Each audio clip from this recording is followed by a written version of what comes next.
X equal √4 plus √3 হলে x cube plus 1/x কিউবের মান কত? এই অঙ্কটি করার জন্য আমরা শুরুতেই 1/x এর মানটি বের করে নিব। 1/x হচ্ছে 1/√4 প্লাস √3। আমরা উপরে নিচে দুইটাকেই √4 মাইনাস √3 দ্বারা গুণ করব, যাতে as A plus B into A minus B আমরা সূত্র ফেলাতে পারি। ওকে, আমরা উপরে দিব √4 মাইনাস √3 আর নিচে দেব √4 প্লাস √3 √4 মাইনাস √3। আমরা এই দুইটা অতিরিক্ত লিখেছি এবং কাটাকাটি করলে সেই আগেরটাই চলে আসে। আচ্ছা, এটা √4 মাইনাস √3, এটা a plus B into A minus B সূত্র পড়ে গেছে, যা হচ্ছে a square minus B square. তার মানে √4 স্কোয়ার মাইনাস √3 হোল স্কোয়ার।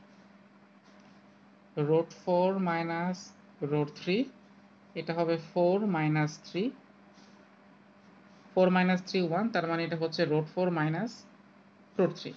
আমরা পরবর্তী কাজটা করব x প্লাস 1/x, এটা যোগ করব। x এর মান তো দেয়া আছে √4 প্লাস √3 আর 1/x এর মান হচ্ছে √4 মাইনাস √3। এখান থেকে আমরা পাই √3 কাটা যাবে, 2√4। 2√4 কে আমরা লিখতে পারি √4 মানে 2, তার মানে 2 ইন্টু 2 ইকুয়াল 4। এখন আমরা মান নির্ণয়ের চেষ্টা করব। X cube plus 1/x cube, এটা ইকুয়াল আমরা জানি 1/x, x plus 1/x whole cube minus হবে, এখানে প্লাস থাকলে এখানে মাইনাস হবে, 3x 1/x x plus 1/x। এখানেও x প্লাস 1/x, এখানেও x প্লাস 1/x আছে বলে আমরা আগে x প্লাস 1/x এর মানটা বের করে নিয়েছি অঙ্কটা করতে সুবিধা হওয়ার জন্য। তাহলে এটার মান হচ্ছে 4, আমরা বসাই দেব 4 কিউব মাইনাস 3 ইন্টু 4। 4 কিউব হচ্ছে 64 মাইনাস 12 ইকুয়াল 52।